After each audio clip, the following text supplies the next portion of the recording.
Welcome to another show of Dirt to Bottom. My name is Charles Carroll. I'm the owner of Broken Horseshoe Winery and Vineyard. My guest today is Mike Roberts. Thank you, Charles, for inviting me. This is the first time I've done a show like this, so I appreciate the understanding for all of our viewers. Charles and I have been friends for about 6 years. We both started our vineyards and wineries about the same time, and we're just 5 miles apart down in Murray and Whitfield County. Yes. Tell a little bit about your vineyard and your venue. Okay, well, Deep Springs Vineyards, we're Whitfield County's first and only winery at this time. We've been open for 2.5 years. We have 4 red wines, 2 dry reds, 2 dry whites, and 7 fruit wines. And we're just getting started on our venue. We've opened up our patio recently for additional 34 seating, and we're busy clearing land and planting new vines.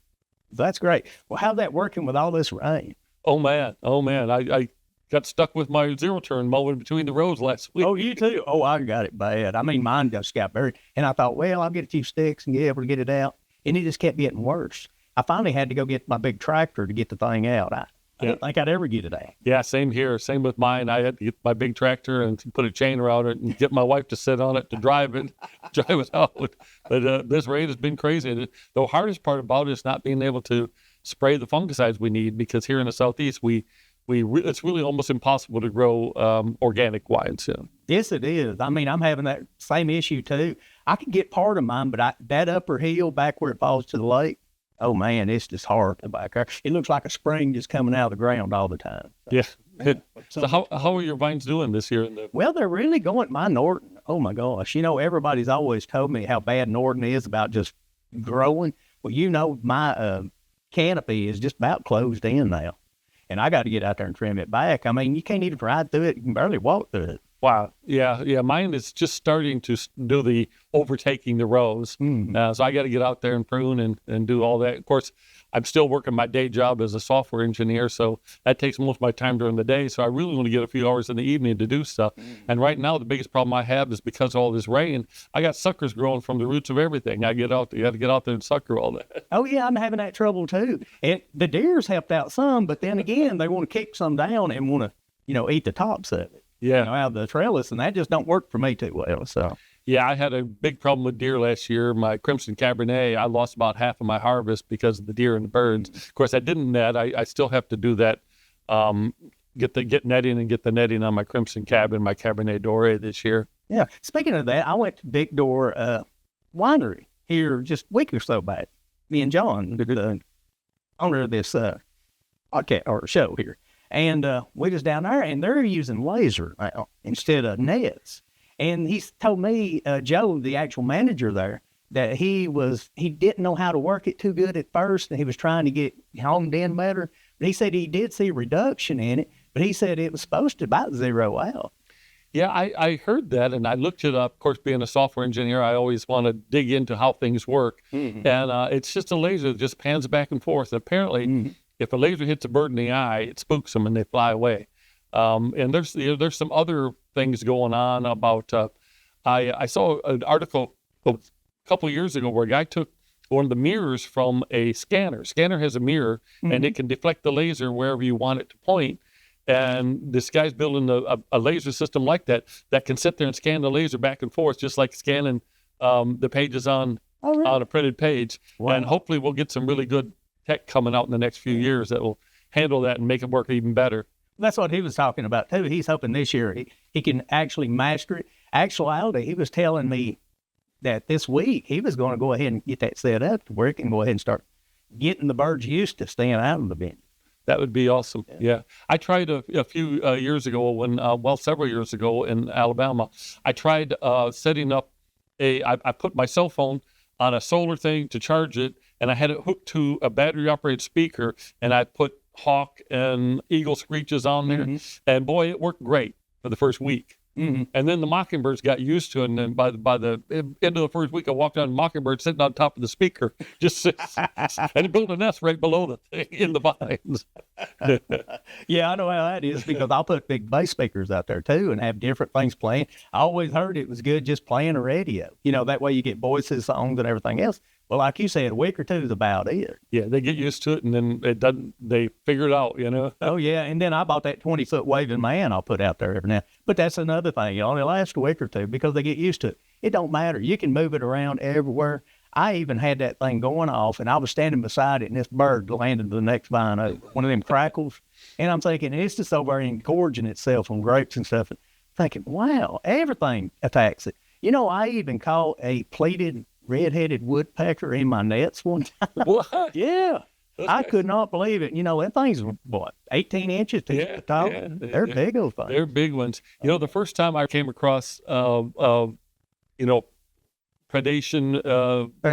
tools, it was at Chateau Alon about 30 years ago, and they had these big tripods with 20-pound propane tanks, and they had a propane cannon.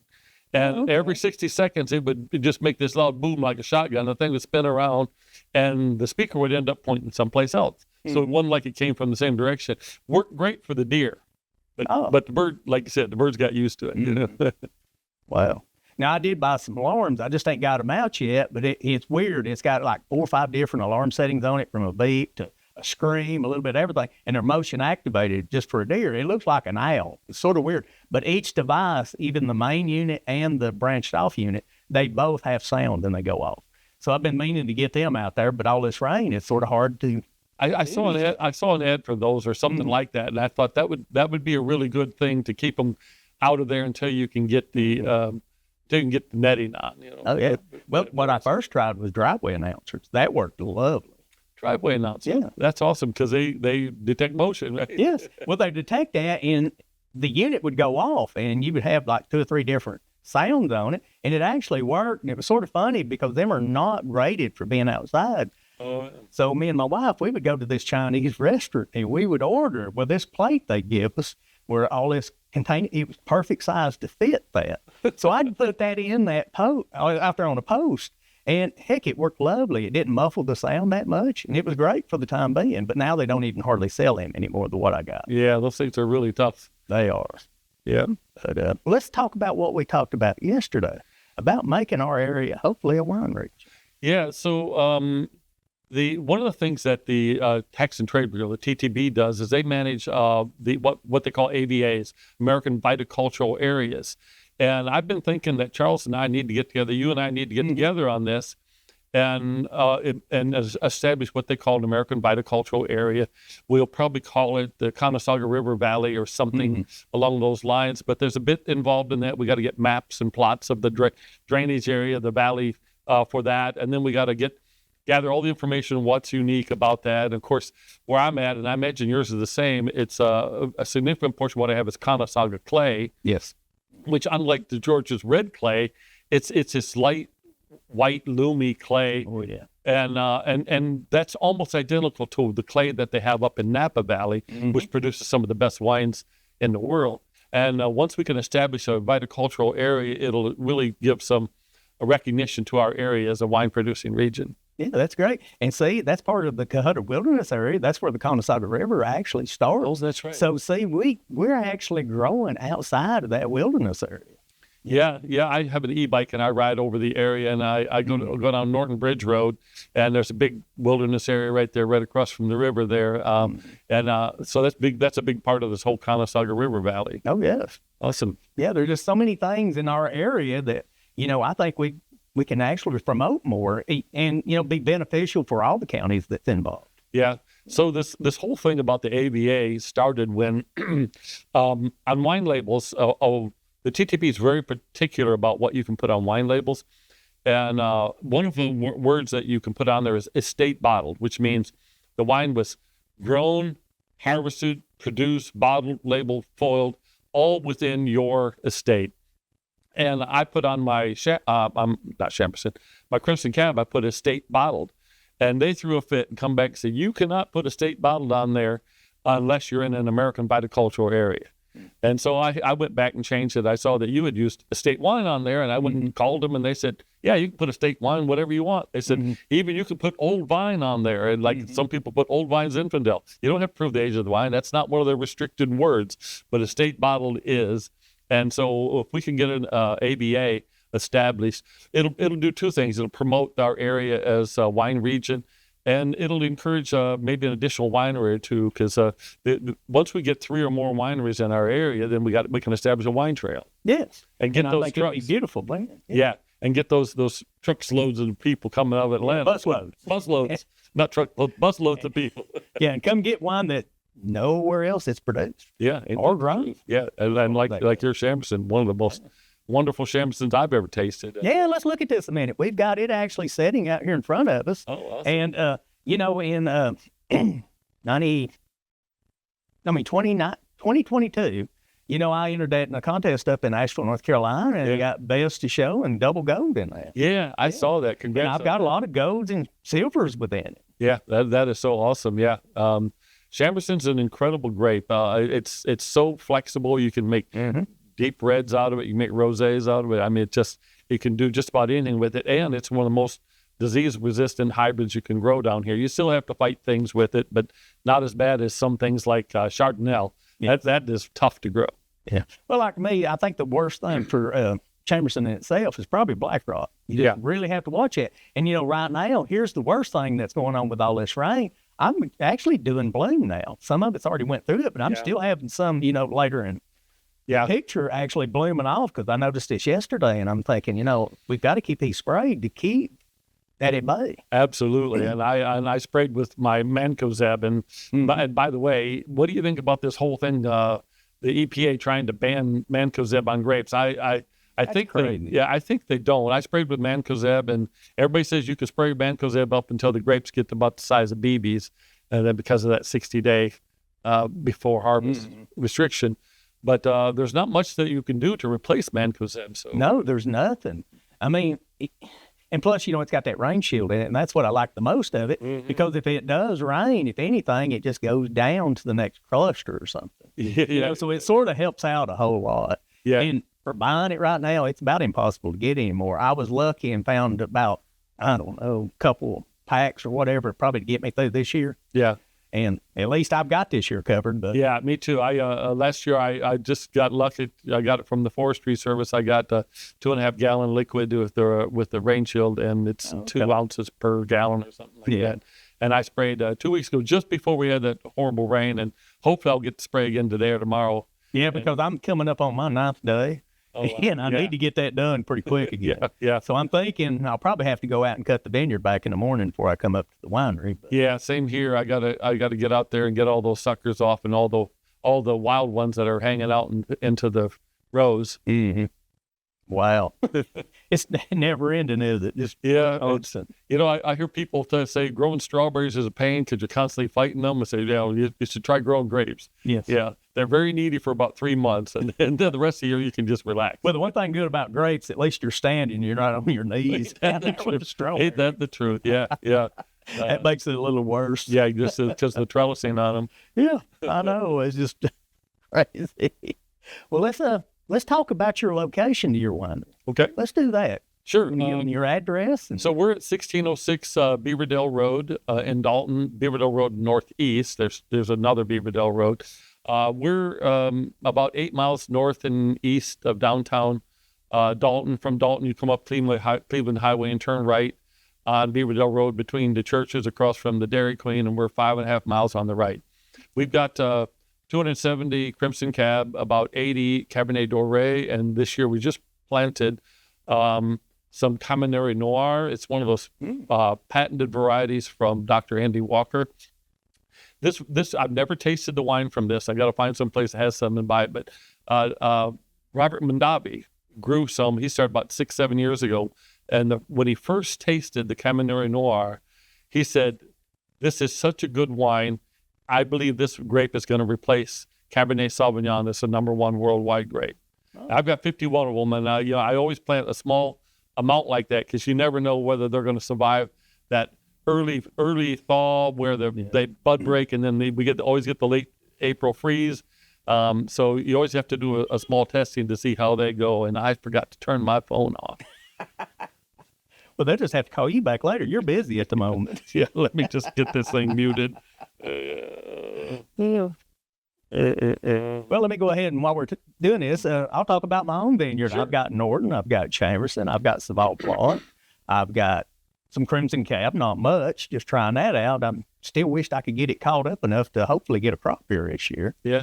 And then I did try Merlot. Merlot is just so hard for this area. Even grafted roots, it's just, there's just so many things that can go wrong with it. And it's just so delicate.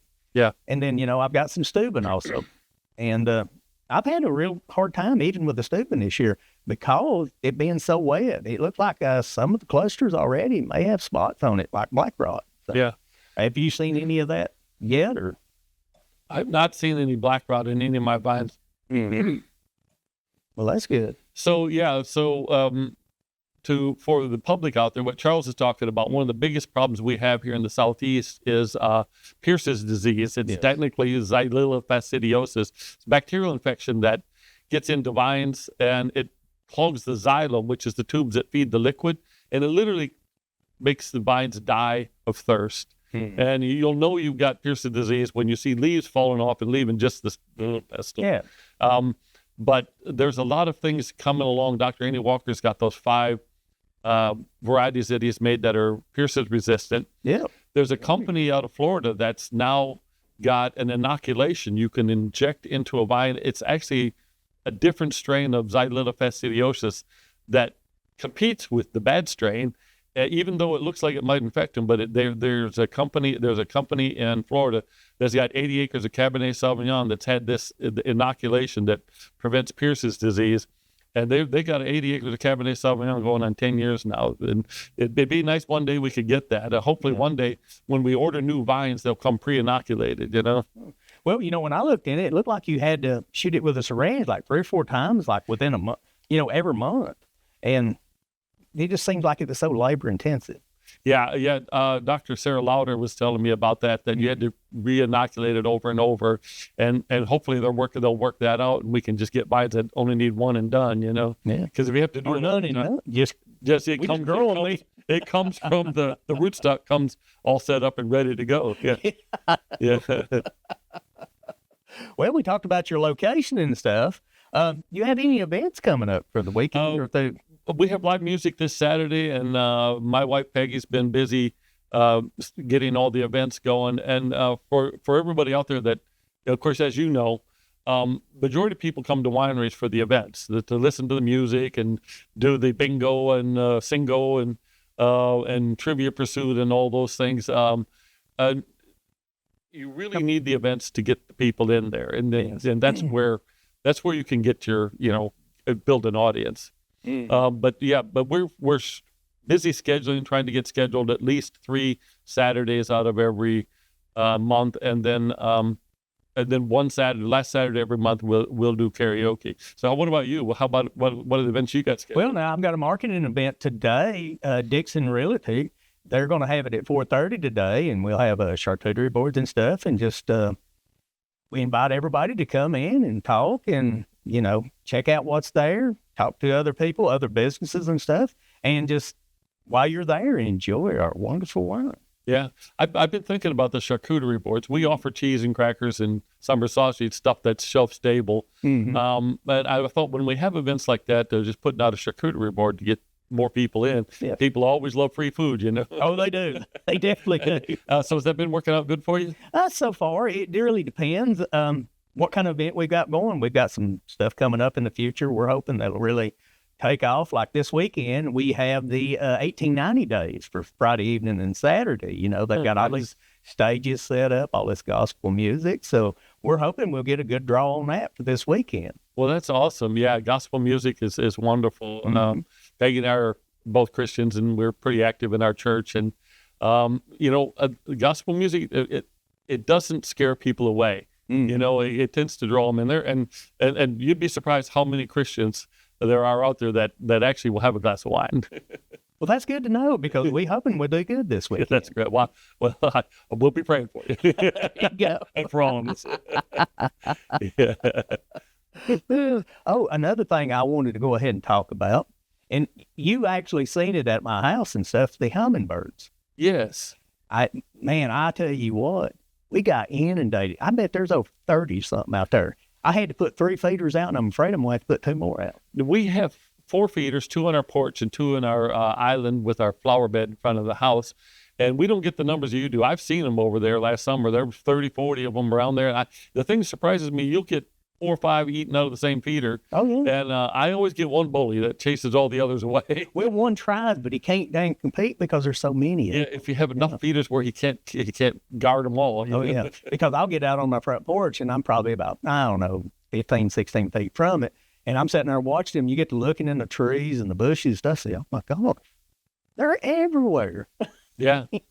Yeah, we got quite a few, and we sit on our porch in the evenings and watch the hummers come around. And it's funny how they do. They'll start April the 1st, you'll start seeing one or something. Mm-hmm. And then by the time May gets here, you'll see a couple, and then all of a sudden, man, they'll just overwhelm me. Yeah. And I have to fill my feeders up every day.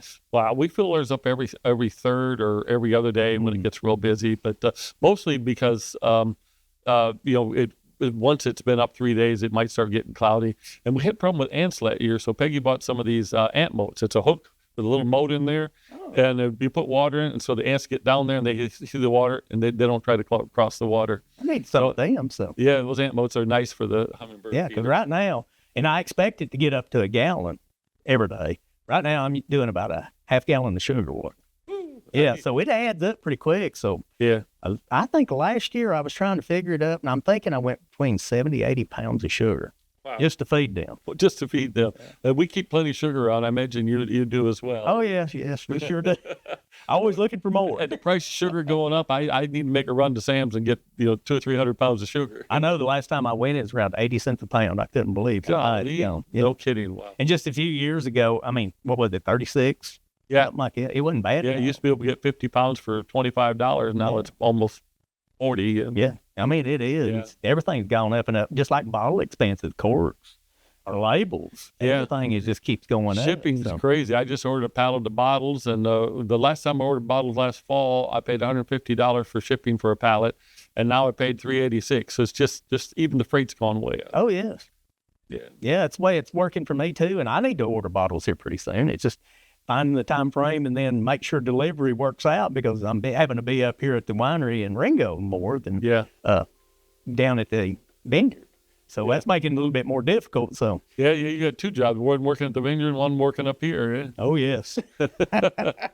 Yeah, I get that. I just finished up a full-time job in January, and I still work on my part-time job and the winery. So 2 jobs it is, just to keep things going. I ain't got time for another job right now. I know, right? Well, let's talk about another wine that I've got that we're actually right here in front that we can discuss a little bit, and it's called my Emancipation wine. This wine is 75% Chamberson, 25% Norton, and I think it's a really great blend, and we named it after General Sherman. I mean, not Sherman. It wasn't Sherman at all. Why did I say Sherman? Well, yeah, Sherman burned everything ground on his way to Atlanta. Yes, it did. Except Marietta. I mean, we'll get to Sherman in a minute, but right now it's General Claiborne. Okay. He was one of the generals in the South. And the reason we called Emancipation, because he actually he sent a letter, him and a few other generals, wanting to free the slaves so the slaves could fight for the South, because their homes is getting burnt too. Oh, yeah. Yeah. But President Davis said no. So it just sort of went to the wayside, but I thought that was a good act. And the reason we did this, Ringo needed a wine for the area. And on our decal and everything, we got General Claiborne, and he's right there in the middle of the gap, the ridges here at Ringo. Oh, nice. Yeah. So supposedly he held him off at the gap. We don't know if it's an hour, a day, a week. We really don't know right now. But it was sort of funny. There's another story in that somebody was telling me about. There was a bridge across the creek. Mm-hmm. And the biggest thing that held the armies from the north off was that creek, that bridge. Well, they said it was a general, but he might have been just a regular flunky, went down there and burnt that bridge, and it held them off for like a week or so. Bridges tend to be barriers for armies, It's sort of wild how all this goes about. But like Ringo again, it's got so much history in the area. I mean, General Claiborne, he's just right through the trestle, just on the other side of us. They got a big monument over there, and they tell a lot of the story of the area. Well, that's awesome. Yeah, I look forward to trying it. I hadn't had a chance to taste that. Maybe. Well, we get done today. We might have to do this. Yeah. Because I know your Chamberson's great and your Norton's great. I mentioned a blend of those would probably be spectacular. Yeah, I think all them 3 reds that I've got really, I really like a bold wine myself. Me too. I'm a Shiraz Red Zen person. I like a good cab, of course, everybody does. But if I have a choice between the three of them, I'll choose a Syrah every time. Well, me, I would probably say Melbourne. Yeah, I just love that hit you get with it. I've even entertained myself just thinking, well, maybe I ought to try about 20, 50 vines, just see what I can do with them. yeah. But, that's a hard thing to grow around. It is a hard grape to grow, and of course, I have 4 red wines, and 2 of them are Malbec blends, and those are 2 best sellers of our wines. Of course, one's a Malbec Crimson Cab blend. The Crimson Cab makes a great wine, but it's got a unique flavor, because it's got that Norton in it, Oh, yeah. Crimson Cab, as you know, is a cross between Cabernet Sauvignon and Norton. Yeah, and I mean, it makes a bold, beautiful. The only thing I got against Norton is the little bitty clusters you got to pick. Yeah. And they're everywhere. When you come up to a vine, I mean, you'll sit there and you'll pick and you'll pick and you pick. You think, oh, I got it all. Well, you need to go to the other side and get that side too. Yeah, exactly. You got to make 2 passes. Doesn't Norton set more than 2 clusters per fruiting tank? Oh, shoot. It'll set as many as it can and then some. It'll hide them from you. Wow. Because the canopy, I mean, the whole vine is so vigorous. Yeah. I tell anybody, if you're going to put a trellis or something up and you just want to do it, area just to have a place to go and sit out in the sun or whatever, or in the shade from that, put Norton there because it'll cover that up in the first year. And the grapes will be so hidden you won't be able to find them. That's true. You better get a ladder depending on how high it is. Yeah. Yeah, I grew Norton in Alabama. That was one of the first vines I planted, and it did quite well, but I never netted, so I never got any wine off of the grape. Yeah, the birds really love them. They're bird size. They're bite size. Yes. Yeah, pea size, bite size. It ain't like the Chamberson got the big. No, mockingbirds, they'll just take a bite out of each one and leave the rest. Oh, yes. Yeah. Crackles is what I have the worst problem with when it comes to. Really? Yes. I mean, it just seems like they're around everywhere. Yeah, the grackle, the blackbird, when I was in Alabama, I had a really bad problem with them. And well, I think we're getting to the end of our show. We're going to have to call it quits, and we're going to have to pick this up again real soon. Very good. I sure appreciate it. Thanks again. Well, thank you, Charles, for inviting me.